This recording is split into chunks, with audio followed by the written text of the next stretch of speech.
আল্লাহর নবী বলেন, উম্মত কিয়ামত সংঘটিত হওয়ার আগে পৃথিবীর মধ্যে ৭২টা আলামত হবে। তার প্রথম নাম্বার আলামত হলো আমাতুস সালাহ। আমার উম্মতরা নামাজ মেরে ফেলবে, আমার উম্মতরা নামাজ পড়তে যাবে না, নামাজ ছেড়ে দিবে। নামাজ যদি দেখেন সমাজে বেনামাজি বেশি, তাহলে বুঝবেন কিয়ামতের সময় ঘনায় গেছে। সময় তো এখন চলতেছে, কারণ ঘরে ঘরে বেনামাজির সংখ্যা বেড়ে গেছে। হ্যাঁ, কথা মিথ্যা না সত্য? ২ নম্বরে আমানতের খেয়ানত হবে। ৩ নম্বরে সুদের কারবারি বাড়বে। ৪ নম্বরে মানুষ মিথ্যাটাকে সত্য মনে করবে। ৫ নম্বরে মানুষ পিতা মাতার অবাধ্য হবে। ৬ নম্বরে তালাকের সংখ্যা পৃথিবীতে বেড়ে যাবে। নবীজি যা বলেছেন তাই হচ্ছে। ২ নম্বর ওয়াদাউল আমানা, আমানত নষ্ট হয়ে যাবে, আমানতের খেয়ানত বাড়বে। প্রশ্ন করবেন, মুফতি ফরিদি আমানতের খেয়ানত কেমনে বাড়লো? যদি বিশ্বাস না করেন, কাউকে ১ লক্ষ টাকা হাওলাত দিয়ে দেখেন, আমানতের খেয়ানত বাড়বে। ছেলে বাবাকে বিশ্বাস করবে না, বাবা সন্তানদেরকে বিশ্বাস করবে না। আসলেই বাস্তব। বৃদ্ধ বাবা চিন্তা করে, বাবা সন্তানের নামে যদি জমি লিখে দেই, তাহলে এই সন্তান আমাকে বৃদ্ধকালে ভাত দেবে কিনা সন্দেহ আছে। কথা বলেন ঠিক কিনা? এটা চলতেছে, এটা রানিং চলতেছে। বদাউল আমানা, আমানতের প্রচুর খেয়ানত বাড়তে থাকবে। উম্মত তখন বুঝবা কিয়ামত খুব কাছে চলে আসছে। বন্ধুগণ, আল্লাহ বলেন, ইন্নামাল মুমিনুনাল্লাযীনা ইযা যুকিরাল্লাহু ওয়াজিলাত কুলুবুহুম।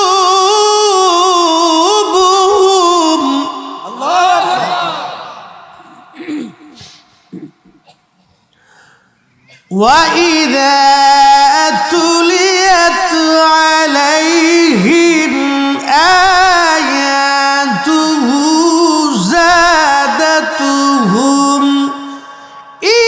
ঈমানা।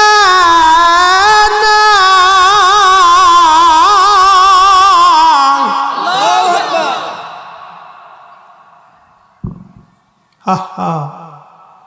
বলেন তো, আল্লাহর কালাম ভালো লাগে না খারাপ লাগে?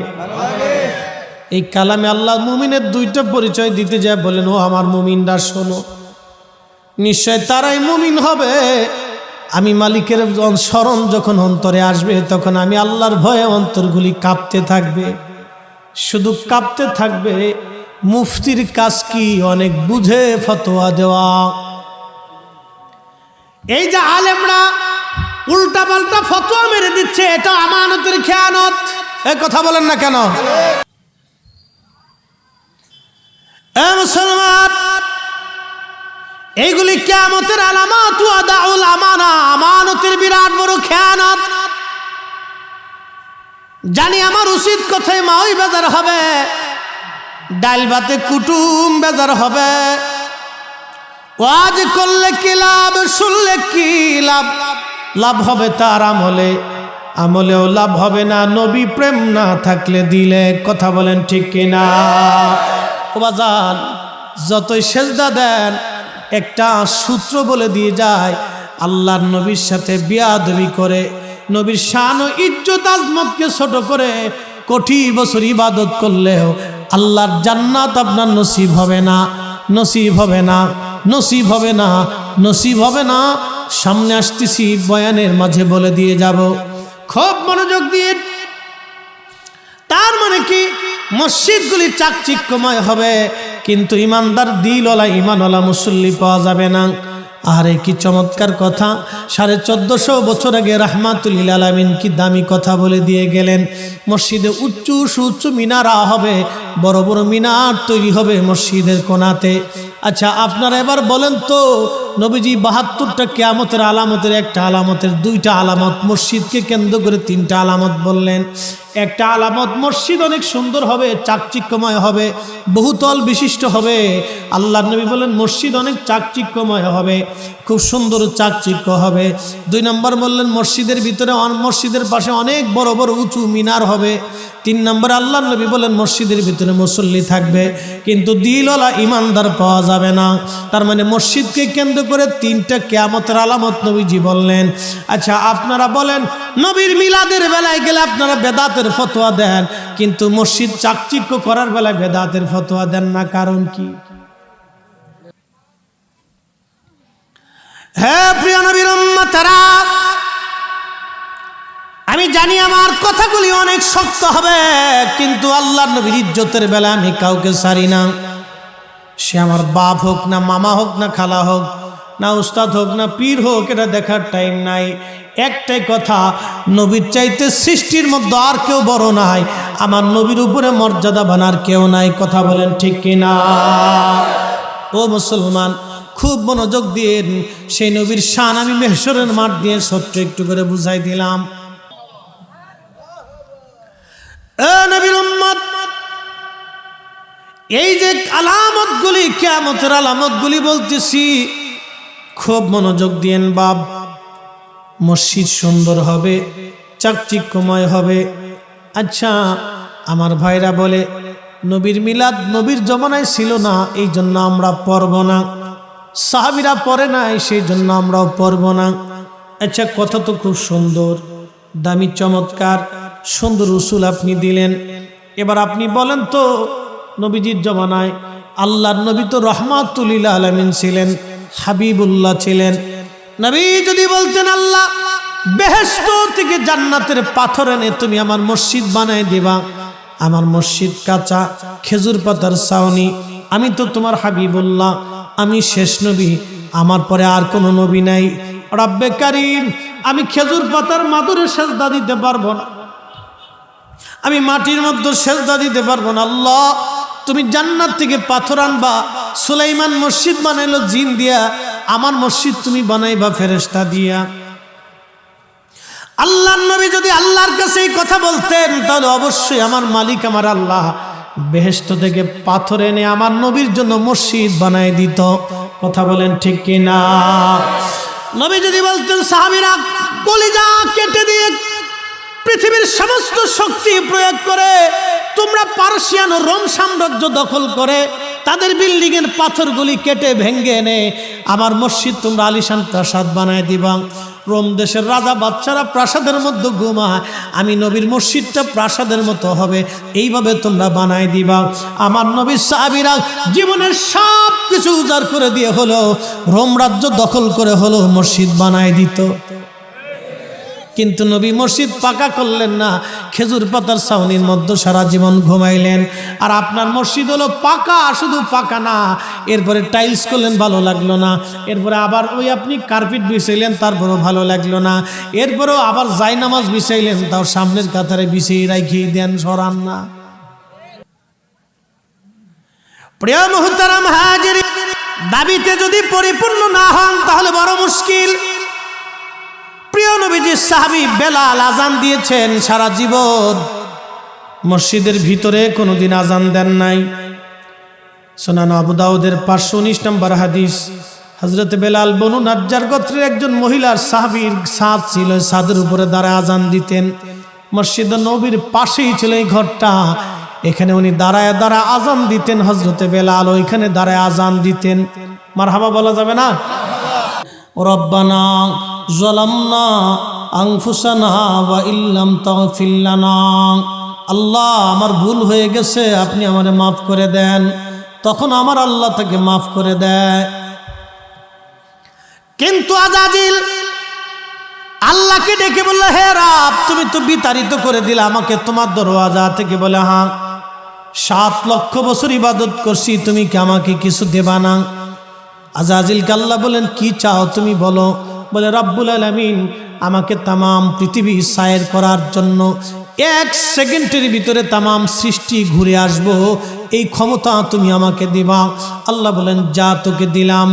কি কি বুঝলেন? একটা সেকেন্ডের ভিতরে আজাজিল তামাম দুনিয়া ঘুরে চলে আসে, এই ক্ষমতা আল্লাহ তাকে দিয়েছেন। আল্লাহ বলেন, যা তোকে দিলাম, আর কি চাস? কিয়ামত পর্যন্ত তুমি আমাকে হায়াত দিবা? বলে, যা তাও দিলাম। আর কি চাস? হে রব্বে কারিম, আমাকে তুমি বান্দার শরীরের রক্তের শিরা দিয়ে ঢুকে একবারে কালবের কাছে বসে বসে ধোঁকা দেওয়ার শক্তি দাও। আল্লাহ বলেন, তাও দিয়ে দিলাম। আর কি চাস? বলে, আল্লাহ আর কিছু লাগবে না, তবে তোমার ইজ্জত ও জালালের কসম করে বলি, তোমার একটা বান্দাও আমি জান্নাতে ঢুকতে দেব না। সব ধোঁকা দিয়ে দিয়ে গুনাহ করাবো, নামাজ সারাবো, হারাম খাওয়াবো, আর সুদ ঘুষ খাওয়াবো, ওয়াকাম কুকাম করাবো। আল্লাহ সব ধোঁকা দিয়ে দিয়ে জাহান্নামী বানিয়ে ফেলবো। আল্লাহ একটা বান্দাও তোমার জান্নাতে ঢুকতে দেব না। আল্লাহ তোমার ইজ্জত ও জালালের কসম করি। ওই শয়তান তখন আল্লাহকে চ্যালেঞ্জ দিল। আল্লাহ পাক ডাক দে বলে, এই শয়তান, আমি আল্লাহর ইজ্জত ও জালালের কসম করে বলতেছি, যা যা তুই গুনাহ করাবি আমার বান্দাদেরকে। আমার বান্দারা আমার কাছে গুনাহ করার পরে তওবা করতে দেরি হবে, মাপ চাইতে দেরি হবে, ইস্তিগফার করতে দেরি হবে, আমি আল্লাহ তার জীবনের গুনাহগুলি মাফ করতে দেরি করব না। এ মা বোনেরা, কথাগুলি শুনে যাবেন বাপ, খুবই দামি কথা বন্ধু। যে কথাগুলি বলছিলাম, হযরত সুলাইমান জাসুলি রহমাতুল্লাহ আলাইহি বলেন, দুনিয়ার মানুষে আমি জঙ্গলের ভিতরে যায় দেখি, জঙ্গলের ভিতরে একটা ছোট্ট কুঁড়ে ঘর দেখা যায়। চিন্তা করলাম, কুঁড়ে ঘর যেহেতু আছে, অবশ্যই জঙ্গলের মধ্যে মানুষ আছে। জঙ্গলের পাশে দাঁড়িয়ে, কুঁড়ে ঘরের পাশে দাঁড়িয়ে আমি ডাকি, কি আসো গো, আমাকে একটু পানি দিবা? আমি সুলাইমান জাসুলি ওযু করব, নামাজ পড়ব, নামাজের সময় তো চলেই যাচ্ছে, দেখো গো আমি আল্লাহকে সেজদা দেব, একটু পানি দাও। আহা, ওই জমানার মানুষ নামাজের জন্য কেমন ব্যাকুল ছিল আল্লাহকে সেজদা দেওয়ার জন্যে। আমার যে যুবক ভাইগুলি আজকে মাহফিল করলো, আমি মন থেকে ওদের জন্য দোয়া করি। যদিও আমি আপনাদের দক্ষিণবঙ্গের ছেলে, ফরিদপুর জেলায় আমার বাড়ি, এদেশের মানুষ আমাকে চিনে কম। আমি চট্টগ্রাম, সিলেট থেকে শুরু করে ময়মনসিংহ, ঢাকা, ওই অঞ্চলে থাকার কারণে আমি ওইদিকে মাহফিল করতে করতে অঞ্চলের মানুষ আমাকে চিনে, লক্ষ লক্ষ কোটি কোটি মুসলমান অঞ্চলের মানুষ আমাকে চিনে। সিলেট ডিভিশন থেকে চট্টগ্রামের ডিভিশনের এমন কোনো কোনা নাই, জেলা নাই, থানা নাই, ইউনিয়ন নাই, আমি মাহফিল না করেছি। বন্ধু খুবই মনোযোগ। হযরত সুলাইমান জাসুলি রাহমাতুল্লাহ আলাইহি ডেকে বললেন, দুনিয়ার মানুষে আমি ঘরের মধ্যে টুকা দিয়ে বললাম, কি আসো? পানি দাও, ওযু করব, নামাজ আদায় করব। মায়েরা ভালো করে শুনেন, আমরা দেশের মহিলার তো খালি স্টার জলসার পাগল। আর স্বামী যদি বিদেশ থাকে, বিদেশ থেকে টাকা আসতে দেরি হয়, মার্কেটে দৌড়াই যেতে দেরি হয় না, খালি পাখির মতো উঠতে থাকে, পাখির মতো উড়ে দিচ্ছে। এই তো পাশে কুষ্টিয়া ইউনিভার্সিটি, মনে কিছু নেবেন না, আমার দেশের ছেলে মেয়েদেরকে আমরা পড়তে দেই ভালো স্টুডেন্ট হওয়ার জন্য। আমার ছেলেরা মেয়েরা বড় ইউনিভার্সিটিতে পড়বে মানুষের মতো মানুষ হওয়ার জন্য। কথা বলেন ঠিক কিনা? আমরা চাই ছেলেরা মানুষের মতো মানুষ হোক, কিন্তু কয়জন মানুষের মতো মানুষ হয় বলেন তো? হযরত সুলাইমান জাসুলি বলেন, আমি ঘরের দরজা খুলল না, সারা শব্দ পাইলাম না। আমি ঘরের দরজা থেকে দৌড়াইয়া জঙ্গলের দিকে আরেকটু দৌড় দিয়া দেখি একটা কুয়া দেখা গেল। চিন্তা করলাম, পাইছি, কুয়া যেহেতু আছে পানিও আছে। কুয়ার পাশে দৌড়াই যায় দেখলাম পানি আছে, কিন্তু পানি উঠানোর মতো কোনো ব্যবস্থা নাই। কিভাবে পানি উঠাইব? চিন্তা পেরেশানি আমাকে জেগে বসলো। সুলাইমান জাসুলি রহমাতুল্লাহ আলাইহি বলেন, দুনিয়ার মানুষে পানি কেমনে উঠাইব? দড়িও নাই, মশকও নাই। আমি সারা এলাকা তন্ন তন্ন করে তালাশ করে দেখলাম, তন্ন তন্ন করে খুঁজে দেখলাম, একটু পানি, দড়িও নাই, মশকও নাই, কিভাবে পানি উঠাই আমি? পেরেশান হয়ে গেলাম আমি। এমন সময় লক্ষ্য করলাম একটা আফ্রিকান ছোট্ট মেয়ে কুয়ার অদূরে দাঁড়ায় দাঁড়ায় আমার দিকে তাকায় তাকায় মুস্কি মুস্কি হাসে। এ মা, এ বোনেরা, বাজান সুলাইমান জাসুলি রহমাতুল্লাহ আলাইহি বলতেছেন, দুনিয়ার মানুষে আমি দেখলাম একটা মেয়ে মুস্কি মুস্কি মুস্কি মুস্কি হাসে। জিজ্ঞেস করলাম, এ বালিকা, কি জন্য তুমি হাসো? মেয়েটা ডেকে বলল, হুজুর আপনার পরিচয় কি? বলে, আমার নাম মুহাম্মদ ইবনে সুলাইমান জাসুলি, আমি যমুনার মুহাদ্দিস, হাদিস পড়ায় মানুষকে। মেয়েটা ডেকে বলল, হুজুর হাদিস পড়ান, অনেক বড় আলেম আপনি। হুজুর একটা কথা বলি, মনে কিছু নিবেন না? বলো মা, তুমি কি বলতে চাও? মেয়েটা বলল, হুজুর দরিয়ার মশক ছাড়া কি কুয়ার নিচ থেকে পানি উঠানো যায় না? সুলাইমান জাসুলি বললেন, মা বলো কি? দরিয়ার মশক ছাড়া কুয়ার ভিতর থেকে কেমনে পানি উঠাবো রে মা? এটা কি করে সম্ভব? দরিয়ার বালতি ছাড়া কিভাবে পানি উঠাইব রে মা? মেয়েটা ডেকে বলল, হুজুর আপনি অনেক বড় মুহাদ্দিস, আপনার অনেক মুরিদ আছে, অনেক ছাত্র আছে, অনেক নাম আপনার শুনেছি, দুনিয়া ঘুরে ঘুরে হাদিস খুঁজেন, আপনি তালাশ করেন, কিন্তু দরিয়ার মশক ছাড়া কি পানি উঠাইতে পারেন না আপনি? বলে, না রে মা, এটা কি করে সম্ভব? মেয়েটা বলল, হুজুর একটু দাঁড়ান, হুজুর একটু দাঁড়ান। এই কথা বলে মেয়েটা একটা পাথর ধাক্কা দিয়ে কুয়ার পাশে দিয়ে ওই পাথরের উপর দাঁড়াইয়া কুয়ার মধ্যে কি যেন পড়ল, আর কুয়ার মধ্যে নিজের থুতুগুলি ছেড়ে দিল। কি যেন পড়ল, কুয়ার মধ্যে থুতু ছেড়ে দিল। আল্লাহর ওলি সুলাইমান জাসুলি ডেকে বলেন, দুনিয়ার মানুষ শোনো, আমি লক্ষ্য করলাম মেয়েটা, ছোট্ট মেয়েটি কি যেন পরে কুয়ার মধ্যে থুতু মারে, কুয়ার নিচ থেকে পানি উঠে উঠে উঠে উঠে একেবারে কুয়া পরিপূর্ণ হয়ে গেল। তেলের গাড়ি তেলে চলে,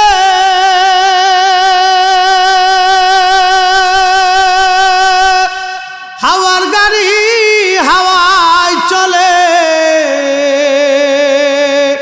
বিনা তেলে চালাই গাড়ি নবী সুলাইমান। আমরা সেই মুসলমান, আমরা সেই মুসলমান। ও মা বোনেরা রে, খুবই মনোযোগ দিয়ে শোনেন, একটা ছোট্ট মেয়ে কি করলো, তার থুতুর ওই পানির মধ্যে ছেড়ে দেওয়ার সঙ্গে সঙ্গে পানি উঠে উঠে কুয়া ভরে গেল। সুলাইমান জাসুলি বলেন, আমি আশ্চর্য হলাম, হাই হাই, এমন দৃশ্য জীবনেও তো কোনোদিন আমি দেখি নাই।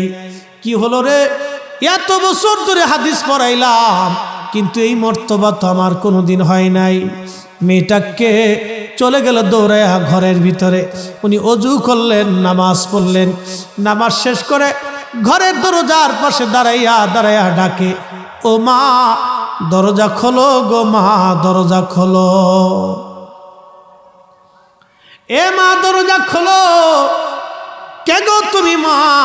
কুয়ার নিচ থেকে পানি উঠাইয়া কুয়া ভরিয়া নামাজ পড়াইলা, আমি এত বছর ধরে হাদিস পড়াইলাম, এই মর্তবা আমার তো হলো না। তুমি কি পড়লা? কোন আমলের বদৌলতে কুয়ার নিচ থেকে পানি উঠাইয়া থুতু মারিয়া পানি উঠাইলা রে মা? বলবা কি? প্রশ্ন রাখবেন মুফতি ফরিদি সাহেব। এই ঘটনা কোথায় পাইলেন? সুলাইমান জাসুলি নিজের কিতাব দালাইলুল খায়রাতের মুকদ্দমার ভিতরে নিজে লিখে গেছে। মারহাবা কোন? উনি ওনার নিজের কিতাবের মুকদ্দমাতে নিজে লিখে গেছে। ও মানুষ, আমার জীবনে একটা ঘটনা আমার জীবনকে পরিবর্তন করে দিয়েছে, আমাকে আশিক রসুল বানিয়েছে। হা হা, তারা কত বড় আশিক রসুল ছিলেন। ওনার ইন্তেকাল হয়ে যাওয়ার 70 বছর পরেও ওনার কবরে ওনার শরীর পচে নাই। আসতে কেন? জোরে বলেন। মানুষ মরে যাওয়ার 24 ঘন্টা পরে তার শরীরের ভিতরে পোকা লাগে, পায়খানা রাস্তা দিয়ে একটা পোকা আসে, আহা, হযরতে সুলাইমান জাজুলির বাকি কথা পরে বলি, যেহেতু ইন্তেকালের কথা চলে আসছে, উনি ইন্তেকাল হয়ে গেল। দাফন করা হলো ওনাকে। 70 বছর পরে এ আল্লাহর ওলিকে কবর থেকে উঠানো হলো। ওনার দেশের রাজা চিন্তা করলেন, এত বড় আলেম আমার জমিনে থাকবে, অন্য দেশে না। ওনার দেশে নেওয়ার জন্য উনি ওই দেশের রাজার সাথে যোগাযোগ করে রাজার মাধ্যমে ওলামায়ে কেরাম ফতোয়া দিয়ে সুলাইমান জাজুলিকে আনার জন্য কবর খুঁড়ে কবরের ভিতর থেকে মাটি সরাইয়া যখন মাটি সরাইলো, দেখা গেল 70 বছর আগে হযরত সুলাইমান জাজুলি রাহমাতুল্লাহি আলাইহিকে যেমনে দাফন করা হয়েছে 70 বছর পরে ওইভাবেই রয়ে গেছে। একটা পশমের পশমও পর্যন্ত খসে পড়ে যায় নাই, কাফনের কাপড় পর্যন্ত নষ্ট হয় না। হাজারে বলেন তো আল্লাহু আকবার। ইন্নাল্লাযীনা আমানু ওয়া আমিলুস সালিহাতি উলাইকা হুম খায়রুল বারিয়া। নিশ্চয় তোমরা যারা ঈমান আনছো, ঈমান অনুযায়ী তোমরা যারা মুত্তাকি হয়েছো, আল্লাহওয়ালা হয়েছো, আমি আল্লাহর ওলি হয়েছো, উলাইকা হুম, কোরআন বলে উলাইকা হুম খায়রুল বারিয়া। তোমরা সৃষ্টির মধ্যে তোমরা সেরা, সৃষ্টির মধ্যে তোমরা সেরা। আল্লাহ বলেন আলা ইন্না আউলিয়া আল্লাহি লা খাউফ, নিশ্চয় আমার ওলি যারা তাদের ভয় নাই, ওয়ালা হুম ইয়াহজানুন, তাদের চিন্তাও নাই। জোরে বলেন মারহাবা। কে বলছে? না আমার কথা। আল্লাহ বলছে সাবধান, লা খাউফ, কোনো ভয়ও নেই, ওয়ালা হুম ইয়াহজানুন, কোনো চিন্তাও নেই। কত দামি কথা, চিন্তা করেন তো। ওলি হলে কি দাম, চিন্তা করেন তো, কি দাম। কোনো ভয় নেই, চিন্তা মুক্ত থাকবে। 70 বছর পর্যন্ত একজন মানুষ কবরের ভিতরে মাটির নিচে একটা পাথরও যদি রাখেন তো পাথরও নষ্ট হয়ে যায়। একটা লোহাও যদি রাখেন 70 বছর পরে লোহা নষ্ট হয়ে যায়। একটা মানুষ 70 বছর পর্যন্ত কবরের ভিতরে একটা পশম পর্যন্ত খসে যায় নাই, হাতের আর্দ্রতা নষ্ট হয় নাই, ত্বক নষ্ট হয় নাই, ব্লাড সার্কুলেশন, রক্ত সঞ্চালন তখনও চলতেছে। বিজ্ঞান বলে মানুষ মরে যাওয়ার 24 ঘন্টা পরে পায়খানার রাস্তা দিয়ে একটা পোকা বের হয়। এই পোকাটা বের হয়ে তামাম শরীরে ছড়িয়ে যায়, দেখা যায় না এই পোকাটা। মানব শরীরের সমস্ত জায়গায় পোকাটা ছড়ায় যায়, দুর্গন্ধ ছড়াইতে থাকে। তখন মানুষ বলে, হা তাড়াতাড়ি সরাও, তাকে কবরে দিয়ে দাও, দুর্গন্ধ থাকা যাবে না, প্রাণের বিবি জুদা হয়ে যাবে, সন্তান তাড়াতাড়ি কবর দিয়ে দিবে। হা কত কঠিন জীবন, কত কঠিন। যে সন্তানের জন্য সূর্যের তাপ উপেক্ষা করলেন, যে বিবির জন্য শীতের রাত উপেক্ষা করলেন, যে জীবনের জন্য বাড়ি গাড়ির জন্য মারামারি পারাপারি ঝগড়া ফাসাদ করলেন, আজকে জমিদারি বাড়ি সমাজ আপনাকে কবরে দিয়ে দিচ্ছে। শরীরে দুর্গন্ধ, সন্তান পর্যন্ত জুদা হয়ে গেল, প্রাণের বিবি জুদা হলো। ও নবীর উম্মত, তাহারে জীবন কি কঠিন, জীবন বড় কঠিন, কঠিন বাস্তবতা। নবী বলেন, আয়েশা রে, তুমি কি জানো মানুষের জীবনের কঠিন সময় কখন? আম্মা জান আয়েশা বলেন, ইয়া নবী আল্লাহি, আল্লাহু ওয়া রাসূলুহু আলাম, আল্লাহ জানে এবং তার নবী ভালো জানে। আল্লাহ জানে, নবী জানে। নবীজি কেঁদে কেঁদে বলে, আয়েশা রে, মানুষের ইন্তেকালের সময় যখন তার পাশে মানুষ থাকে, আজরাইল আলাইহিস সালাম আসে বদকারের জান কবজ করার জন্য, গুনাহগারের জান কবজ করার জন্য আজরাইল আসে বিকট চেহারা নিয়ে। তখন তার জিহ্বা বের হয়ে আসতে চায়, চোখ বড় বড় হয়ে যায়, ছটফট করতে থাকে। আহা, এই কঠিন দৃশ্য দেখে দুনিয়ার চারপাশের মানুষগুলি তার কোনো উপকার করতে পারে না। রুহুটা সামাম শরীরের বিভিন্ন জায়গায় দৌড়াইতে থাকে পালানোর জন্য। আহা, সেই দিন আজরাইল বলে, আর পালানোর কোনো সুযোগ নাই, হে আত্মা তুই তাড়াতাড়ি বের হয়ে আয়, এই খবিস তুই তাড়াতাড়ি বের হ, তোকে নিয়ে যাব রব্বে কারিমের দরবারে। ওই খবিস আত্মাগুলি তখন ভয়ে তামাম শরীরের বিভিন্ন জায়গায় দৌড়ায়, কিন্তু নেককার আত্মা হলে আল্লাহর আজরাইল ডাক দে বলে, ইয়া আইয়াতুহান নাফসুল মুতমাইন্না তুরজিই ইলা রাব্বিকি রাদিয়াতাম মারদিয়া ফাদখুলি ফি ইবাদি ওয়াদখুলি জান্নাতি। হে প্রশান্ত আত্মা, তুমি সারা জীবন আল্লাহর গোলামি করছো, নবীর গোলামি করছো, তুমি বের হয়ে আসো আল্লাহর দিকে, তুমি আল্লাহর সন্তুষ্টির দিকে চলো। যেখানে আল্লাহর ওলিরা, আল্লাহর বান্দারা, আল্লাহর প্রিয় বাজনরা, আল্লাহর জান্নাতীরা থাকে, তুমি ওই জান্নাতে চলো। একবার জোরে বলা যাবে কি মারহাবা। আহা কি চমৎকার! তার কবর আল্লাহ রওজা বানায় দেয়। কবর কি বানায়?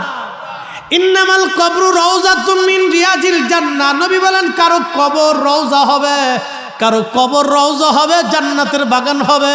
আল্লাহ বলেন ওয়াল্লাযীনা আমানু ওয়া আমিলুস সালিহাতি ফি রাউজাতিল জান্নাহ। আমার ওলিরা, আমার বন্ধুরা, আমার প্রিয়জনেরা যখন নেক আমল করবে, সহিহ ঈমান আকীদার উপরে থাকবে, আল্লাহ পাক বলেন ফি রাউজাতিল জান্নাহ, আমি তার কবর রওজা বানায় দেব, জান্নাতের বাগান বানায় দেব। একবার জোরে বলা যাবে কি মারহাবা। আচ্ছা বলেন তো, উম্মতের কবর যদি রওজা হয় তো নবীর কবর কি? উম্মতের কবর যদি রওজা হয় তো নবীর কবর কি? নবীর কবর যে রওজা, এতে কোনো সন্দেহ আছে? যে সন্দেহ করবে তার ঈমান থাকবে? ওর সাথে সাথে বেঈমান। বেঈমান হওয়ার জন্য বেশি দূরে যাওয়া লাগবে না, এতটুকুনি যথেষ্ট। বলে নবীর কবর রওজা বলা যায় না, এক কথায় শেষ। তাহলে কোরআনের অনেক আয়াত মিথ্যা হবে। কথা বলেন ঠিক কিনা? কোরআনের অনেক আয়াত মিথ্যা হবে। প্রিয় নবীজি বলতেছেন, আয়েশা, মানুষের জীবনের বড় কঠিন সময় তখন যখন তাকে জান কবজ করে নিয়ে যাওয়া হলো। জান কবজ করো কঠিন। নবীজি বলে, আয়েশা রে শোনো, একটা উটকে যদি জীবন্ত অবস্থায় চামড়া ছিলানো হয়, একটা উট জীবন্ত অবস্থায় চামড়া ছিলাইলে যত কষ্ট হয়, এই উটটাকে যদি 100 বার জীবন্ত হালতে চামড়া ছেলানো হয়, নবীজি বলতেছেন উম্মত 100 বার চামড়া ছিলাইলে যেরকম কষ্ট, গুনাহগারের মরণটা তার চাইতেও বেশি কষ্ট। আয়েশা রে শোনো, ইমানদার যখন মারা যাবে, মায়ের কোলের মধ্যে একটা সন্তান মায়ের দুগ্ধ পান করতে করতে যেমন করে ঘুমায়, ইমানদারের মরণ ওই রকম হবে। আয়েশা রে তুমি কি জানো মানুষের জীবনের কঠিন সময় কখন? আম্মা জানাই সে বলেন আল্লাহ এবং তার নবী ভালো জানেন। নবীজি বলেন তাকে কবরের দিকে নিয়ে যাওয়া হবে, কিন্তু কবরের ঘর জাহান্নামের টুকরা। আল কবরু হুফারুম মিন হুফারাতিন নার, কারো কবরটা জাহান্নামের টুকরা হয়ে যাবে। আম্মা জান আয়েশাকে নবী বলেন, আয়েশা রে ওই সময় বড় কঠিন। ওই রুহটা কাঁদতে থাকে আর বলে, সন্তান আমাকে আরো পরে না, আমি বড় কষ্টে আছি, আমার কবরটা জাহান্নামের টুকরা হয়ে গেছে। সন্তান রে, তোদের জন্য সুদ খাইছিলাম, ঘুষ খাইছিলাম, হারাম খাইছিলাম, তোদের জন্য মানুষের ক্ষতি করছিলাম, তোদের জন্য অন্যের হক নষ্ট করেছি, তোদের জন্য কত কষ্ট করে জমি জমা বাড়ি গাড়ি রাখছি, আমাকে কবরে দিও না, তোমরা আমাকে রেখে দাও। নবীজি বলেন, উম্মত সেই দিন তামাম সৃষ্টির মাখলুকগুলি শুনে, শুধু মানুষ আর জিন এই কথাগুলি শোনে না, তার কান্না অন্য কেউ দেখে না। শুধু মানুষ আর জিন ব্যতীত সব সৃষ্টিগুলি দেখে, শুধু মানুষ আর জিন দেখতে পায় না, শুনতে পায় না। ওই কবরে যখন থেকে নিয়ে যাওয়া হয়, কবরের ভিতর 2 জন মানুষ নামে, মুর্দা মনে করে এই 2 জন বুঝে আমার সঙ্গে যাবে। আম্মা জানকে নবী বলেন, আয়েশা রে তুমি জানো, যখন এই কবরের দেশ থেকে 2 জন চলে আসে, তখন এই কবরের বাসিন্দা কাঁদতে দেখে আর বলে, সন্তানরা ছেড়ে দিলি, গ্রামবাসী ভুলে গেলি, আমি কঠিন কবরে একা কেমনে থাকবো। ও নবীর উম্মত, ওই কবরে সন্তান যাবে না, বিবি যাবে না, ছেলে যাবে না, মেয়ে যাবে না, কেউ যাবে না। তাহলে কবরে কে যাবে? আপনাকে কবরে একজন দেখতে আসবে, তিনি রাহমাতুল লিল আলামিন। দেখতে আসবে আমার উম্মত কেমন আছে আমি দেখে আসি। যদি উম্মত নেককার হয়, উম্মতকে দেখার জন্য নবী আসবে। ওই কবরে যিনি আপনার আপন, এই যে এলাকার, এই আপনার ইসলামিক ইউনিভার্সিটি থানায় কুষ্টিয়াতে বহু মানুষ কবরে চলে গেছে। এই থানায় গ্রামের বহু মানুষ কবরে চলে গেল, কোনোদিন আর তারা ফিরে আসে নাই, আর কোনোদিন তারা ফিরে আসবে না বাজান। আহারে কবরের এই এলাকার গোরস্থানে কত মা, কত বাবা কবর দেশে ঘুমায়, কত ছেলেরা গোরস্থানের পাশ দিয়ে হেঁটে যায়, কিন্তু বাবা মার জন্য একটু দোয়া করার সময় পায় না, বাবা মার জন্য একটু দোয়া করার সুযোগ তাদের জীবনে আসে না। ভুলে গেছে বাবা মার জন্য কথাগুলি, কবর জিয়ারত ভুলে গেছে। এখন তো আবার নতুন নতুন ফতোয়া হয়, কবরের পাশে যায় শুধু সালাম দিয়ে চলে যাবেন, আর কিচ্ছু করা লাগবে না। সালামের পরিবর্তে যা বলবেন সব বেদাত হয়ে যাবে। হাই হাই, নবীর দুশ্মন চারপাশ দিয়ে ভরা। একই তো মানুষ কবর জিয়ারত ভুলে গেছে, দুয়াই করে না, তারপরে যদি এই ফতোয়া পায় আরো বাদ দিয়ে দিবে। কথা বলেন ঠিক কিনা? আল্লাহর নবী কবরের পাশে দাঁড়ায় হাত তুললেন। আল্লাহর নবী হযরত সাহাবী আব্দুল্লাহ যুলবাজাদাইনের কবর দেওয়ার পরে নবীজি দাঁড়ায় হাত তুললেন, সাহাবীরা হাত তুলে নবী বললেন, আল্লাহ, আমি আব্দুল্লাহ যুলবাজাদাইনের উপরে খুশি, তুমি আমার আব্দুল্লাহর উপরে খুশি হয়ে যাও। আমি নবী রাজি, তুমি আল্লাহ রাজি হয়ে যাও। হযরতে ইমাম নববী রিয়াদুস সালিহিন একটা হাদিসের কিতাব লেখছে। এই কিতাবের ভিতরে একটা বাব করেছেন, আদ-দুআউ লিল মাইয়িত বাদা দফানিহি, মানুষের দফনের পরে দোয়া। হযরত উসমান গনি জিন্নুরাইন থেকে একটা হাদিস এনেছেন, আল্লাহর নবী একজন সাহাবীর কবর দেওয়ার পরে নবীজি বললেন, সাহাবীরা ইস্তাগফিরু লিআখিকুম, তোমরা তোমার ভাইয়ের জন্য ইস্তিগফার করো, তোমরা ভাইয়ের জন্য দোয়া করতে থাকো। সাহাবীরা বলেন, ইয়া নবী আল্লাহ, আমরা তো জানাজা পড়ছি। নবীজি বললেন, তারপরেও ইস্তিগফার করো, কেননা কিছুক্ষণ পরে তোমার ভাইয়ের কবরে মুনকার নেকির আসবে, প্রশ্ন করা হবে। এই মুনকার নেকিরের প্রশ্নের জবাব যাতে সহজ হয়, সেই জন্য তোমার ভাইয়ের ইস্তিগফার তুমি করতে থাকো, দোয়া করতে থাকো। একবার জোরে বলা যাবে সুবহানাল্লাহ? তাহলে কবরে দোয়া হবে? জোরে বলেন হবে? এই অনুমতি আমার না নবীর? নবীর অনুমতি বেদাত না ইবাদত? ইবাদত। এই ইবাদত এটা আপনাকে বন্ধ করে দিবে না, এটা বেদাত। কিন্তু সালাম দিয়ে চলে আসবে। আজাজিল, মিস্টার আজাজিল দেখলে সুন্দর চেহারা দেখবে, একবার আন্তর্জাতিক খ্যাতি সম্পূর্ণ আজাজিল। কবর যে কত কঠিন, আহা কত ভয়াবহ মানুষের জীবনে। জানেন, আল্লাহ ইমাম জালালউদ্দিন আসসুয়ুতি একটা কিতাব লিখছে, আল হাবিলুল ফতোয়া, মিসকিনের ঘরে আছে। আল মুজাল্লাদুস সানির ভিতরে একটা বাব লিখেছেন, তুলউস সুরিয়া বিইদহারি মা কানা খাফিয়া। ও কিতাব পড়ে না, বুঝবি কি ছাতা। এই কিতাবের ভিতরে, রিসালার ভিতরে তিনি একটা হাদিস লিখেছেন। ইমাম ইবনে হাম্বল রাহিমাহুল্লাহ কিতাবুজ জুহুদ লিখেছেন, 6 লক্ষ হাদিসের হাফেজ ছিলেন ইমাম আহমদ ইবনে হাম্বল। কিতাবুজ জুহুদের মধ্যে বিশুদ্ধ সনদে একটা হাদিস আনছেন। নবীর উম্মত তো 70 জন সাহাবীর একজন ছাত্র ছিল ইমাম তাউস রাহমাতুল্লাহি আলাইহি। তিনি একটা হাদিস বলতেছেন, আমি 70 জন সাহাবী থেকে হাদিস শুনেছি, 70 জন সাহাবী থেকে আমি দ্বীন শিখেছি। শোনেন, তিনি বলতেছেন যে আমাদের জমানাতে মানুষ যখন মারা যাইতো তখন আমরা জানতাম, সাহাবায়ে কেরাম থেকে আমরা শিখতাম যে মানুষের ইন্তেকালের পরে 7 দিন এবং 40 দিন পর্যন্ত সে কবরের মধ্যে পেরেশানির মধ্যে কাটায়, দোদুল্যমান থাকে, খুব পেরেশানির মধ্যে সে কবরের মধ্যে কাটায়। আমরা তার এই পেরেশানিকে দূর করার জন্য ইস্তাহিবুনা আইয়ুতইমু তিলকাল আইয়াম, এই 7 দিন এবং 40 দিনের দিন আমরা মানুষকে ভালো মন্দ খাওয়াইয়া দাবাত করে মরহুমের জন্য দোয়া করাইতাম।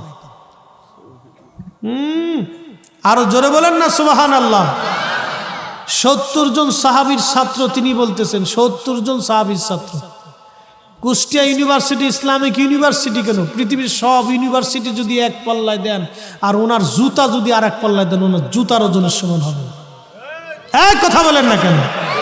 ওনার সাহাবীর ছাত্র, সাহাবীদের ছাত্র, সাহাবীদের ছাত্র, পৃথিবীর অন্য কারো ছাত্র না, সাহাবীদের ছাত্র। পৃথিবীর শ্রেষ্ঠ বিদ্যাপীঠ রসুলের দরবার, রসুলের দরবারের ছাত্র সাহাবে کرام, সাহাবে کرامের ছাত্র তাবি, তাবিদের মধ্যে কিবারুত তাবিন ইমাম তাউস রহমতুল্লাহ আলাইহি, তিনি 70 জন সাহাবীর ছাত্র। তিনি ফতোয়া দিচ্ছেন, তিনি বলতেছেন আমাদের জমানায় আমরা এই কাজ করাকে মুস্তাহাব মনে করতাম, আর আমাদের জমানাতে এসে বেদাত হয়ে গেছে। আমাদের জমানাতে এসে আজকে বেদাত হয়ে গেছে, আজকে এটা বেদাত হয়ে গেছে বলে নতুন আবিষ্কার করছি আমরা বলে নতুন আবিষ্কার করছি। সাহাবীদের জমানা থেকে আমল চালু হয়ে আসছে বলে আমরা বেদাত করে ফেলছি, নতুন আবিষ্কার করে ফেলছি আজকে বললাম। ও নবীর উম্মত, এই জন্য মরহুম মাইয়িতদের জন্য দোয়া করবেন, বেশি পরিমাণে করবেন। যদি সম্ভব হয় প্রত্যেক ফজরের নামাজের পরে কবর জিয়ারতে যাবেন, যদি সম্ভব না হয় প্রত্যেক জুমার দিনে একবার যাবেন, যদি তাও সম্ভব না হয় যেখানেই থাকেন নামাজের পরে বাবা মার জন্য, পূর্বপুরুষের জন্য দোয়া করবেন। কিছু নফল নামাজ, কিছু কোরআন তেলাওয়াত, কিছু ওজিফা কালাম শেষে ওই বাবা মার জন্য হাত তুলে রব্বে কারিমের দরবারে দোয়া করবেন। আল্লাহ কবুল করুন, আওয়াজ তুলে বলেন আমিন। দোয়া চলবে? আওয়াজ তুলে বলেন চলবে। দোয়া করার হুকুম কে দিয়েছে? আল্লাহ বলেন ইন্নাল্লাযীনা ইস্তাকবিরুনা আন ইবাদাতি, ইবাদাতি, আমার এই ইবাদত থেকে যদি তুমি নিজেকে গুটাও, অন্য কেউ গুটাও, অন্য কেউ সরিয়ে আনো, নিজেকেও সরিয়ে আনো, তো আল্লাহ বলতেছেন সাইয়াদখুলুনা জাহান্নামা দাখিরিন, আমি বান্দাকে অপদস্থ করে, অপমানিত করে জাহান্নামে পাঠাবো। এই কোরআন বলতেছে। এই আয়াতের তাফসীর আল্লাহর নবী নিজে করেছেন। বলেন তো নবীর উপরে তাফসীর কে করবে? কেউ আছে? আল্লাহর পরে যিনি তাফসীর করবেন তিনি তো নবী। সেই রাসূল তাফসীর করে বলতেছেন উম্মত শোনো, এই আয়াত দিয়ে আল্লাহ কি বুঝাইছেন জানো? আদ-দুআউ হুয়াল ইবাদা, দোয়া হলো ইবাদতের মধ্যে অন্যতম শ্রেষ্ঠ ইবাদত। দোয়া হলো ইবাদতের মধ্যে অন্যতম শ্রেষ্ঠ ইবাদত। দোয়া হলো ইবাদতের মধ্যে অন্যতম শ্রেষ্ঠ ইবাদত। এই ইবাদত থেকে যদি তুমি নিজেকে সরাও, অন্য কেউ সরাও, সাইয়াদখুলুনা জাহান্নামা দাখিরিন। কোরআন বলতেছে, আমি বলিনি। এবার যদি কোরআনের সাথে ঝগড়া করতে চান তো করবেন, যদি মন চায় উল্টাবেন তো উল্টান। কত বড় হুজুর তো দেখারই দরকার, উল্টাবেন তো উল্টান। পৃথিবীর সব ফয়সালা এক পাশে, কোরআনের ফয়সালা অন্য পাশে। কথা বলেন ঠিক কিনা? একবারে সুদা সপ্তাহ সাইয়াদখুলুনা জাহান্নামা দাখিরিন। শয়তানের সাথে আল্লাহর চ্যালেঞ্জ, আমি রব্বে কারীমের ইজ্জত ও জালালের কসম করি, তুই আমার বান্দাকে গুনাহ করাবি আর আমার বান্দা হাত তুলে মাপ চাইতে দেরি হবে, আমি ক্ষমা করতে দেরি করব। শয়তানের সাথে আল্লাহর চ্যালেঞ্জ কি? আর শয়তান এসে কিভাবে একটা মানে বেদাত চালু করে দিচ্ছে। দোয়া না করলেও চলবে, এটা সুস্পষ্ট বেদাত। যারা বলবে দোয়া না করলেও চলবে, এটাই সুস্পষ্ট বেদাত। এটা নতুন আবিষ্কার হয়েছে কথা। না কোনো সাহাবী বলেছে, না কোনো ওলি বলেছে, না কোনো মুজাদ্দিদ বলেছে, না কোনো মুস্তাহিদ বলেছে, না কোনো তাবি বলেছে, না কোনো তাবি কথা বলেছে। আল্লাহর কোরআনের বাহিরে কারো কথা বলার সুযোগ আছে বাপ? কোন সুযোগ নেই। কালাম কি বলে, নবী কি বলে, আর উম্মত বলে কি? সর্বনাশ, উম্মতের ডিগ্রি কত। হ্যাঁ, এগুলি বেদাত আস্তে আস্তে সমাজে আসতেছে, নতুন নতুন মতবাদ বেদাত, এগুলি বেদাত। এরা বানাইছে উল্টা, যেটা সারা জীবন চলে আসছে এটারে বেদাত বানাইছে, আর উল্টাটারে আজকে ইবাদত বানাই লাইছে। প্রিয় মুসলমান, সুলাইমান জাসুলি রাহমাতুল্লাহ আলাইহি 70 বছর পরে ওনার কবর থেকে ওনাকে ওঠানো হলো। 70 বছর পরে একটা পশমও খসে পড়ে যায় নাই, ত্বকও নষ্ট হয় নাই, ব্লাড সার্কুলেশন নষ্ট হয় নাই। মানুষের ইন্তেকালের পরে ওই মানুষটাকে যখন দাফন করা হয়, কবরে দেওয়া হয়, 17 দিনের মাথায় তার পেট যা আছে সব ফেটে ফেটে একবারে মিসমার হয়ে মাটির সাথে মিশে যায়।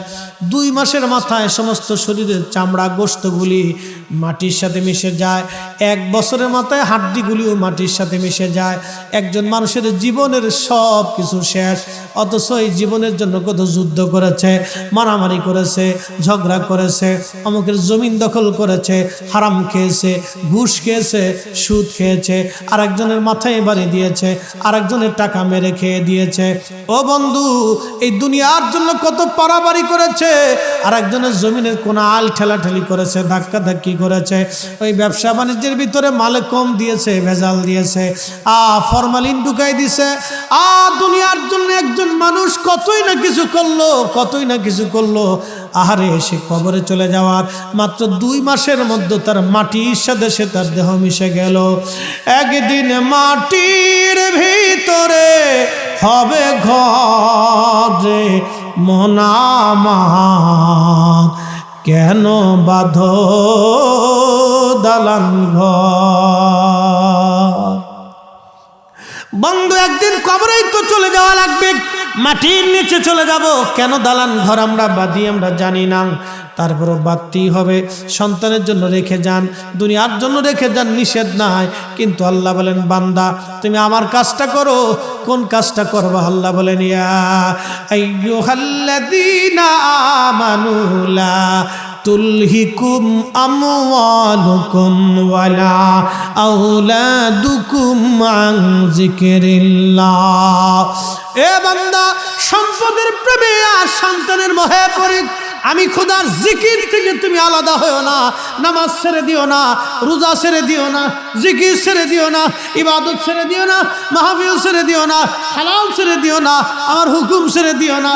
আমার হালাল খাও, আমি আল্লাহ যে হুকুম দিয়েছি মেনে মেনে মেনে মেনে মেনে মেনে মেনে মেনে চলো। বান্দা, তুমি আমার হুকুমগুলি মেনে মেনে মেনে মেনে মেনে মেনে চলো। আমি আল্লাহর সন্তান ও সম্পদের প্রেমে পড়ে আমি খোদার জিকির, আমি আল্লাহর শরণ থেকে তুমি আলাদা হইও না।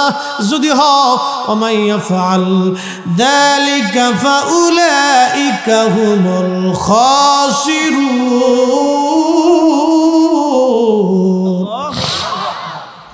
আল্লাহ বলে তুমি ক্ষতিগ্রস্ত হবা, এমন ক্ষতি তোমার জীবনে হবে, এই ক্ষতি আর কোনোদিন তুমি পোষাইতে পারবা না। আহা, মানুষের জীবনে কত বড় সর্বনাশ হয়ে যাবে, কত বড় সর্বনাশ। সুলাইমান জাসুরি বলেন, দুনিয়ার মানুষ ওই ঘরের দরজায় দ্বারা আমি ডাক দিলাম, ও মা বলো তো, বলো মা, কোন আমলের বিনিময়ে কুয়ার নিচ থেকে পানি উঠাইলাম। ওই মেয়েটি বলল, হুজুর আপনি চলে যান, দরজা খোলা যাবে না। বলে, না মা, দরজা খোলো, আমাকে একটু শিখাই দাও। বলতেছে, না, দরজা খোলা যাবে না। তখন সুলাইমান জাজুলি বললেন, যে আমল দিয়ে তুমি কুয়ার নিচ থেকে পানি উঠাইলা, ও মা, ওই আমলের সাহেবের দোহাই দিলাম, তুমি মেহেরবানি করে দরজা খুলে আমাকে একটু শিখাই দাও। মেয়েটা দরজা খুললো, বলল, হুজুর এমন একজনের দোহাই দিয়েছেন, দরজা না খুলে পারলাম না। বলেন কি বলতে চান? বলে, মা তুমি আমলটা কোথায় শিখেছো? বলে, প্রত্যেক দিন আমি আমার মার কোলে থেকে থেকে আমল শিখেছি। বলে, আমলটা কি? বললো, আমলটা অন্য কিছুই না, সে আমলটা হলো আমার নবীর দেওয়া দুরুদ শরীফ। জোরে বলেন মারহাবা। কোন আমল? জোরে কোন? হ্যাঁ, দাম কত দেখেন তো। কিন্তু হেলাই হেলাই তো ছেড়ে দিচ্ছেন। বেদাতের বিরাট বড় ডর দেখাই দিচ্ছে আপনি, একবারে ডর দেখাই দিচ্ছে, খুব ডর দেখাই দিয়ে দিচ্ছে, একবারে ছেড়ে দিচ্ছে। আজাজিল কত কোয়ালিটির আজাজিল দেশে জন্ম নিচ্ছে আল্লাহই জানে। হযরতে সুলাইমান জাসুরি বললেন, মা কোন দুরুদ বলবা কি? হে নারী জাতি, মেয়েটা বলতেছে, হুজুর আমি আমার মার কোলে থেকে প্রত্যেক দিনই দুরূদ শিখেছি। আমার মা এই দুরূদ শরীফ প্রত্যেক দিন রাত্রিবেলা এশার নামাজের পরে 300 বার, ফজরের নামাজের পরে 300 বার না পড়ে মা কাজে হাত দেয় না। যেমন মা তার তেমন মেয়ে। আমার দেশের মা এখন স্টার জলসা দেখে ফুলারে স্টার জলসা বানাই ফেলাইছে। কি কথা কন না কে? শহরে দেখবেন কিছু ফুলা পান এরকম হয়ে গেছে, অ্যাডনর্মাল হয়ে গেছে, যেখানে তেমন বেদার মতো বসে থাকে। বলে ভেদা হয়েছে কেন জানেন? মাঝে মধ্যে খবরে আমরা দেখি কেন ভেদা হয়েছে। এই মাই করতো কি, স্টার জলসা জি বাংলায় হাবিজাবি দেখার জন্য ছেলেরে ওই গেমে বসাই দিছে। ছোট্ট বাচ্চা ওর গেম দিয়ে দিছে, দিন ভরে গেম টিপতে টিপতে গেম হয়ে গেছে। হ্যাঁ, এটা মোবাইল টিপতে টিপতে এই বাচ্চার জীবন শেষ হয়ে গেছে। ওই মহিলা স্টার জলসা জি বাংলা দেখার জন্য তার বাচ্চাটার জীবনটা শেষ করেছে। এটা অ্যাবনর্মাল হয়ে গেছে। নবী আছে? এই আওয়াজ তুলে বলে নবী আছে। উসমান গনি জিন্নুরাইন শহীদ হয়ে যাবে, নবী আছে বুঝাইতেছি। উসমান গনি জিন্নুরাইন যে দিন শহীদ হবে, ফজরের নামাজের পরে নামাজ পড়ে তাসবিহ তাহলিল করতে করতে ঘুম এসে গেল। স্বপ্ন দেখতেছে আল্লাহর নবী তাশরীফ গ্রহণ করছে। নবী এসে বলেন, উসমান কেমন লাগে? বলে হুজুর ভালো লাগে না। তুমি কি চলে আসতে চাও না দুনিয়ায় থাকবে? বলে না হুজুর চলে আসব। তাহলে মনে রাখো তুমি তো রোজা আছো। বলে হ্যাঁ হুজুর আমি রোজা আছি। উসমান আজকে তুমি শহীদ হয়ে যাবা। তুমি শহীদ হয়ে যাওয়ার পরে জান্নাতের ভিতরে আমি নবী এবং তুমি উসমান একসঙ্গে ইফতার করব। সুবহানাল্লাহ। নবী আছে? আছে? তাহলে বলেন উসমানের এই স্বপ্ন মিথ্যা? বলেন কার কলিজায় সাহস আছে দেখি একটু। আল্লাহ রাসূল বলছে, মান রাআনি ফিল মানামি ফাকাদ রাআল হক, রাওয়াহুল বুখারী কিতাবুর রুইয়া। নবী বলেন আমাকে স্বপ্নে যদি কেউ দেখে তো বাস্তবে আমি নবী দেখছে। স্বপ্নে যদি কেউ আমি নবীকে দেখে তাহলে সে বাস্তবে আমি নবী দেখছে, কারণ আমি নবী আসছি, ছবি আসি নাই। আমি নবী নিজে আসছি, ছবি আসি নাই। আমি নবী নিজে আসছি, আমি নবী আসছি, ছবি আসি। ফাকাদ রাআল হক, হক সত্যই আমি নবী আসছি, আমি নবী এসেছি, আমি নবী নিজে দেখা দিয়েছি, ছবি না। নবী নবী এসেছি, নবী 1450 বছর আগ থেকে এখনো পর্যন্ত নবী উম্মতকে স্বপ্ন দেখায়, কিয়ামত পর্যন্ত দেখাইতে থাকবে। তাহলে বলেন নবী আছে? নবী আছে, আপনি দেখেন না, আমি দেখি না, সেটা আমার আপনার চোখের দোষ। কথা ঠিক? কিসের দোষ? চোখের দোষ, নবীর দোষ না। সূর্য উঠেছে, শেষ করে দেব, একটা লোক উঠবে না, আমি জানি কুয়াশায় কষ্ট হচ্ছে। সূর্য উঠেছে, এই এলাকার অন্ধ যদি এসে বলে, গ্রামের নাম কি, বোয়ালিয়ার মানুষ, তোরা বেটা সব কানা হয়ে গেছিস, এ সূর্য উঠে টুটে নাই, সব কানা। এখন বোয়ালিয়ার মানুষ বলবে, তুই কানা দেখি কি সবাই কি কানা মনে করিস? বেটা সূর্যের জায়গা সূর্য আছে, কানা তোর চোখের জায়গার চোখ নেই। নবীর জায়গা নবী আছে, অন্ধ নজদির চোখের জায়গার চোখ নাই। কথা বলেন ঠিক কিনা? নবীর জায়গা নবী আছে, আমরা বিশ্বাস করি নবীর জায়গা নবী আছে। কথা বলেন ঠিক? এটা আমাদের একই। উসমান গনি জিন্নুরাইনকে নবী বললেন, তাহলে শোনো, জান্নাতে তুমি আর আমার সাথে এসে ইফতার করো। উসমান গনির ঘুম ভেঙে গেল। বিবিকে বললেন, বিবি রে তাড়াতাড়ি আমাকে গোসল, সময় হয়ে গেছে। বিবি কাঁদতেছে। স্বামী বলেন কি? বলে হ্যাঁ, প্রিয় রসুলকে স্বপ্ন দেখেছি, নবী ডাকতেছে, কিছুক্ষণ পরে শহীদ হব। নবী বলেছেন জান্নাতে নবীর সাথে ইফতার হবে একসাথে। গোসল হল। উসমান গনি জিন্নুরাইন কোরআন শরীফটা হাতে নিলেন। উসমান গনি জিন্নুরাইন এই কোরআনকে জমা করেছিলেন। কোরআন শরীফ হাতে নিয়ে কোরআন পড়তেছে। বিদ্রোহীরা এসে, দুইজন মুখোশধারী ছিল, কেউ তাদেরকে চিনে না। মুখোশ পরে এসে মসজিদের ভিতরে ঢুকে উসমান গনি জিন্নুরাইনের সামনে থেকে কোরআনকে লাথি মেরে ফেলে দিল। বাপ, আহা, যিনি কোরআন জমা করেছিলেন তার সামনে থেকে কোরআন লাথি মেরে ফেলে দেওয়া হলো। বাবা, কোনো কাফের করেন, এটা মুসলমান নামধারীরাই করেছে। অন্তরে তাজিম থাকতে হবে, রসুলের মোহাব্বত থাকতে হবে। কথা বলেন ঠিক? উসমান গনি জিন্নুরাইনকে উপর্যুপরি তলোয়ারের আঘাত করতে লাগলো। শহীদ হয়ে মাটিতে লুটিয়ে পড়লেন। খোদার ঘর মসজিদে তিনি জান্নাতে চলে গেলেন। খোদার ঘরে মসজিদে উসমানের মতো একজন সাহাবী নবী, যার চরিত্র ভালোবাসায় তার দুইটা নূর কন্যাকে তার সাথে শাদী দিয়েছিলেন, তার জামাতাকে মসজিদের ভিতরে হত্যা করা হয়েছিল। কোনো কাফের করে নাই, মুসলমানরাই করেছে।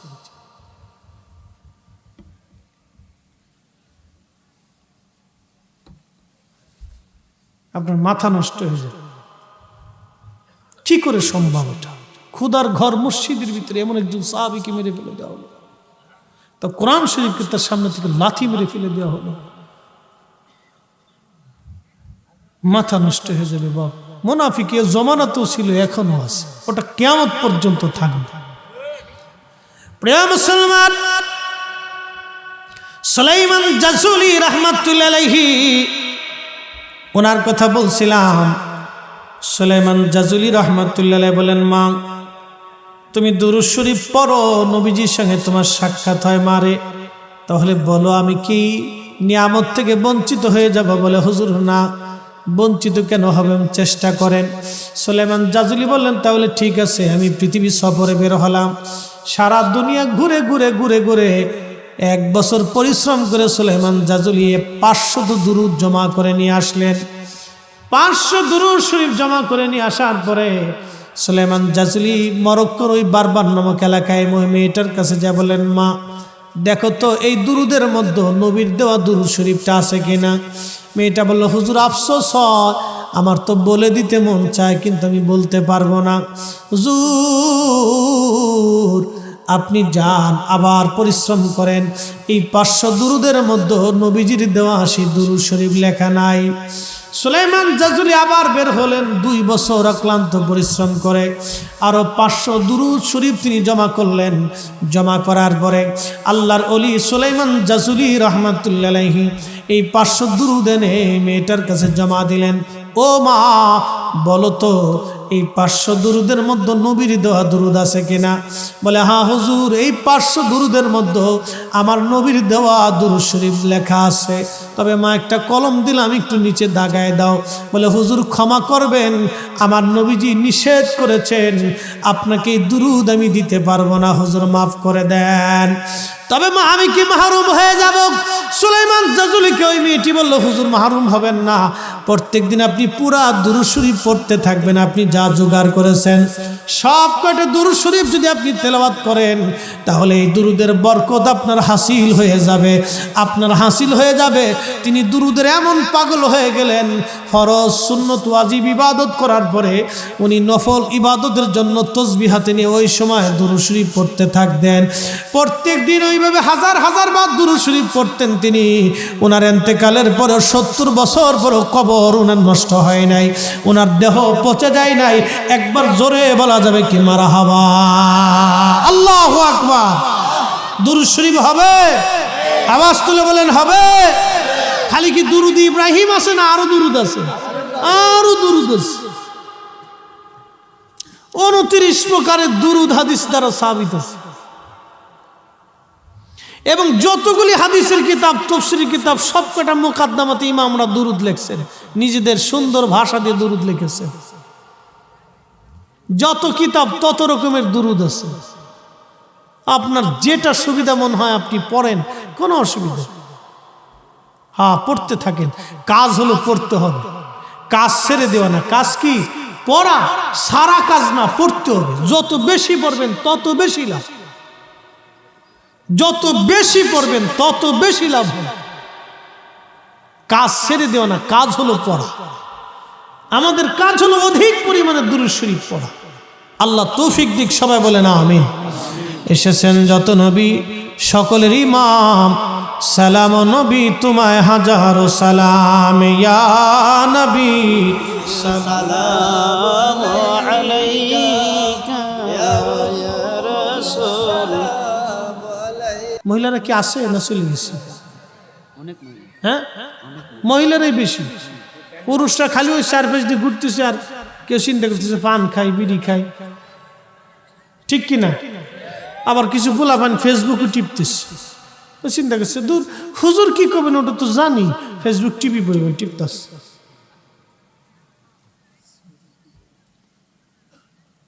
এই জন্য আমাদের দেশের যুবকরা অধঃপতনের দিকে যাচ্ছে। আপনাদেরকে একটা সতর্ক করি, বাপ সন্তানকে মানুষ বানাইতে হবে। জন্ম দিয়েছেন না, মানুষ বানাইতে হবে। এই ছেলেকে মানুষ বানাইতে হবে, এটা আপনার দায়িত্ব। বহু অঞ্চলে যা দেখি হাজার হাজার যুবক মাহফিলে বসে থাকে, বিশ্বাস করেন আর না করেন, শুধু মাঠ বড় যুবক থাকে। দক্ষিণ অঞ্চলে আসলে আমার কাছে খুব শরীরটা গা সমসম করে, যুবক পাই না খুঁজে তালাশ করে। যুবকেরা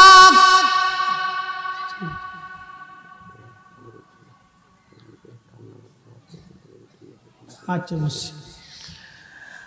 বন্ধুরা খুবই মনোযোগ, মা বোনেরা রে, রাত তো বেশি, অনেক রাত, এমন কোনো জায়গা নাই। অনেক বড় বড় মাদ্রাসা প্রতিষ্ঠান ইদানিং এই আপনাদের অঞ্চলে অনেক দাওয়াত আসে, কিন্তু ওইদিকে দাওয়াত নিয়ে ফেলি।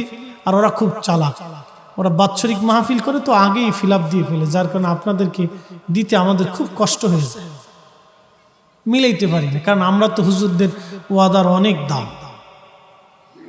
ওয়াদার অনেক দাম। এই যেই ছেলেগুলি আজকে মাহফিল করছে, বলেন তো ওদের পরিশ্রম কি কম হয়েছে? হ্যাঁ, আচ্ছা আপনাদের বিবেক কি বলে? এই ছেলেরা দুষ্টুমি করুক, ফাজলিমি করুক, কলেজে পড়ুক, ভার্সিটিতে পড়ুক, লেখাপড়া করুক, অটো চালাক আর ভ্যান চালাক আর রিক্সা চালাক, এই মাহফিলটা ওরা সাজাইছে, আপনাদের মন কি বলে? ওদেরকে প্রশংসা করার দরকার আছে না ভাই? আপনাদের ওদের প্রতি একটা সুধারণা আসছে না? যদি আপনাদের অন্তরে সুধারণা আসে, তাহলে আল্লাহর কাছে কেমন লাগতেছে? আল্লাহর কাছে ভালো লাগতেছে। কারণ আপনি 90-100 গুণ মায়া মোহাব্বতকে আল্লাহ 100 ভাগে ভাগ করে একটা ভাগ আমাদের মাঝে দিছে। ওই এক ভাগের সামান্য একটু পাইয়ে যদি ওদের প্রতি মায়া লাগে, তাহলে আল্লাহর কাছে বাকি 99 ভাগ রয়েছে। আল্লাহর কাছে ভালো লাগতেছে। আমি ওই সমস্ত যুবকদেরকে বলবো, তোরা ফুটবল নিয়ে পাগল হয়ে গেছিস, ব্রাজিল আর আর্জেন্টিনা, ওই মেসি আর নেইমার সেইমার, একটা চুল কাটে মুরগার মতো, উপর দিয়ে চুল উপর দিয়ে উড়াই দিয়েছে, সার্ভিস দিয়ে টাকলু বানাই দিয়েছে। আমি জিগে এটা করছোস কে? এটা মুরগা কাটি। বল মুরগা বানাইছ কে? নেইমারে বানাইস। জি গেলাম তুই কি নেইমারের উম্মত? কয় না। নেইমারের লোকে জাহান্নামে যাবি? কয় না। আমি বললাম ও বেটা তো কাফের, ও তো খ্রিস্টান, ও তো অন্য ধর্মের মানুষ, তুই মুসলমান হয়ে ওর মতো চুল কাটছিস কে? তুই মুসলমান হয়ে নবী যেইভাবে চুল কাটছে আমাদের সেইভাবে কাটতে হবে। কথা বলেন ঠিক কিনা? হ্যাঁ, চুল কেটে দিছি নেইমারের। আবার কয়দিন দেখি খালি মাথার টাক। কিরে এত টাক কে? রোনাল্ডোর টাক বানাইছে। দেশে কত পাগল হয়েছে আপনি খালি একটু চিন্তা করেন। মাথার চুল রে ফেলে একবারে টাকলু বানাই লেছে, ফুটবলের মাঠ বানাই লেছে। কতটা আকলহীন হইলে ছেলেরা এই কাজ করে, তার চাইতে হাজার গুণে ভালো আমার এই ছেলেরা মাহফিল করছে। আগামীতে মাহফিল চলবে কিনা বলেন তো? না হয় না হাত উঁচা করে বলেন চলবে। নারে তাকবীর, নারে রিসালাত। কোরআন হাসুন্নাহ যেখানে, কোরআন সুন্নাহ যেখানে, নারে তাকবীর। ইনশাআল্লাহ মাহফিল চলবে, আরো সুন্দর মাহফিল। ওরা এই প্রথম প্রথম দিচ্ছে, এখন কেমনে চাবো কন্ত? আল্লাহ দেও, এটা কি চাওয়া হইল? আচ্ছা ভিক্ষুক যদি আইসা আপনার কাছে কয়, এই মিয়া 5 টাকা ভিক্ষা দেন, দেবেন? আমি টঙ্গীর ইস্তেমার মাঠ দিয়ে মাজু খান মাহফিলে যেতেছি, তো বাসের মধ্যে বসে ভিক্ষুক একা, হুজুর কিছু ভিক্ষা দেয়। তো 2 টাকা ভাঙটি ছিল, 2 টাকা দিছি। 5-7 বছর আগের কথা, 2 টাকা দিছি। 2টা দেওয়ার পরে 2টা আমার হাতে দিয়ে আমি 2টা ভিক্ষা লই না। আমি কি সর্বনাশ, কত বড় জমিদার ভিক্ষুক রে। আমি বললাম তুই এতটুকু বড় ডিজিটাল হয়েছিস, তা ভিক্ষু করবার হয়েছিস কে? কা হুজুর যদি 2 টাকা না দেন তাহলে আমার কাছে 5টা আছে, আপনারা দিয়ে গেলাম, আমি যাই গিয়ে। আমি চিন্তা করলাম যে আগে কুত্তা ঠেয়ান লাগবে, তো ইজ্জত চলে গেছে। আজকে বাসের সব মানুষ আমার দিক চেয়ে গেছে। আমি বললাম ওরে ভিক্ষু কারে কয় কত উড়ি। পরে সে 5 টাকা দিয়ে আমি কুত্তা ঠেয়াইছি। সর্বনাশ, তো আমার ইজ্জত মেরে দিবে না দেখতেছি। এ বন্ধু, ভিক্ষুক যদি আসে দুয়ারে হাত পেতে বলে মালিক আল্লাহর বান্দা, আমি তো অনেক বড় অভাবী মিসকিন, আপনি মেহেরবানি করে আমাকে কিছু পয়সা দেন, আমি ক্ষুধার্ত। যদি আপনি নাও দেন তাহলে মনে মনে দয়া লাগবে, আহারে দিতে পারলাম না, গরিব মানুষ। ঠিক কিনা বাপ? রব্বে কারিমের দরবারে আমরা সবাই ভিক্ষুক। ধনীকে জোরে জোরে, রিজিকের মালিককে, বৃষ্টি দেয় কে? আপনাদের এলাকায় অনেক রকমের পুকুর আছে, খাল আছে, বিল আছে, নদী আছে, মাছ আছে। এক এক মাছের এক এক স্বাদ দিছে কে? এক এক ফলের এক এক স্বাদ দিছে কে? এক এক খাবারের এক এক স্বাদ দিছে কে? জিহ্বা কয়টা?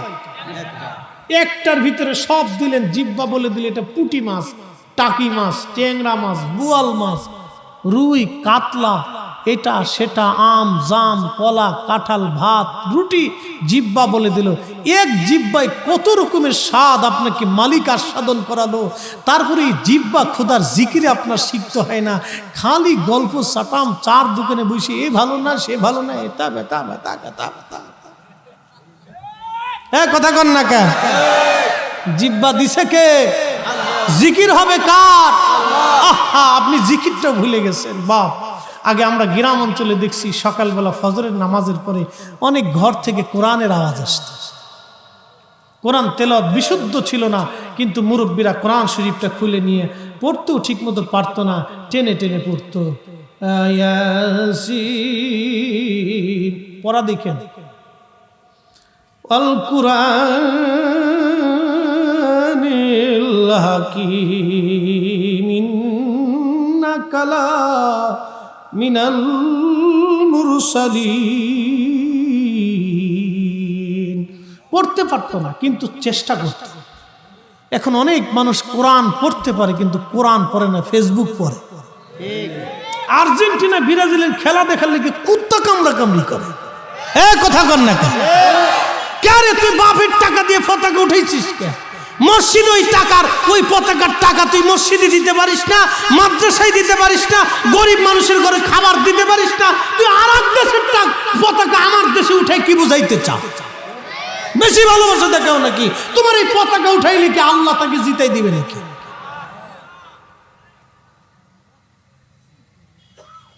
পতাকা এক একটা উঠেছে। কয়েকদিন আগে এক বলদ দেখছি ব্রাহ্মণবাড়িয়াতে বাপের টাকার বউয়ের গহনা বিক্রি করিয়ে 3 কিলোমিটার একটা পতাকা টানেছে। শয়তানে হাসি আর কয় সর্বনাশ, আমার চেয়ে বড় শয়তান। শয়তানকে আমি সাকসেস হয়েছি। আজকে খবরে দেখলাম আর্জেন্টিনা বলে কালকে ঠকছে। এই ঠগার কারণে বলে ব্রাজিল আর আর্জেন্টিনা 2 গ্রুপে বিরাট কিলি। ওরে মারামারি কারে কয়, যে যারে ফার্সি এরই ল্যাংটা করে ভিডিয়েছে। তো ভিডিও বাঙালি কত বড় আকল সারা, খালি একটু চিন্তা করে। এটার আকল নাই, এটার বিবেকের মধ্যে কুত্তাই মুইতে দিছে। আসতে কনকে জোরে কর। আমার দিকে তাকান। আমি এই গত বিশ্ববিদ্যালয়ের আগের বিশ্ববিদ্যালয়, আমি তখন ইন্ডিয়াতে মাহফিল, শেষ করে আমি আসতেছি।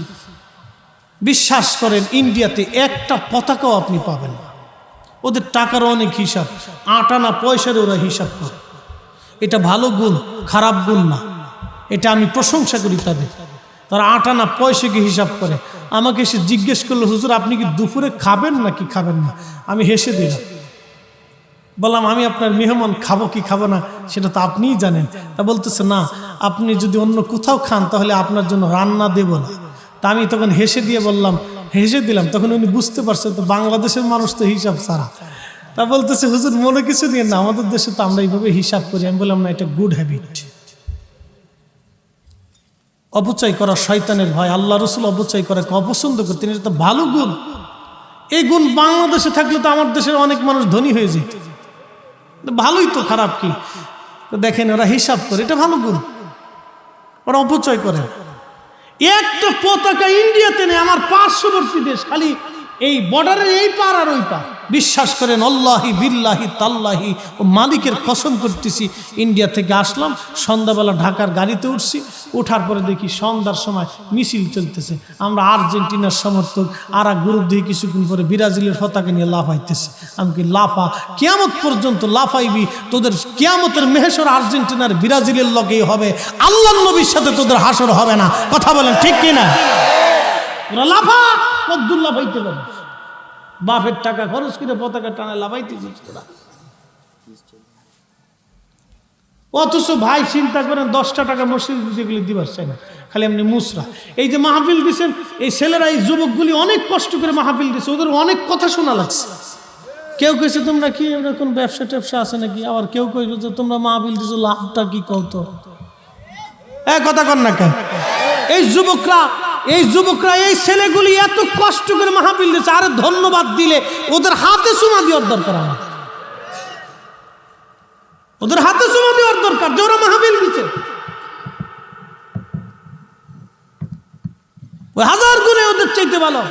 মেহেশর হলে ওলিদের সাথে মেহেশর হবে, ওদের মেহেশর হলে আল্লাহর নবীর সাথে হবে, ওদের মেহেশরে কোরআনের সাথে হবে। কথা বলেন ঠিক কিনা?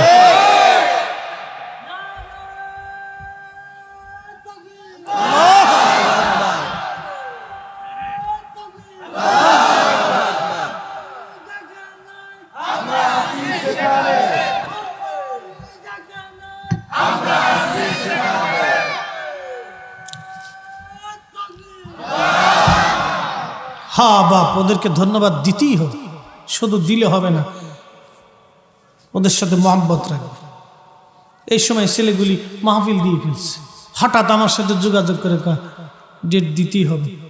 তা আমার আজকে যশোর ছিল, প্রধানমন্ত্রী আসার কারণে ওটা ক্যান্সেল হয়েছে, এই জন্য আল্লাহ মিলেই দিছে।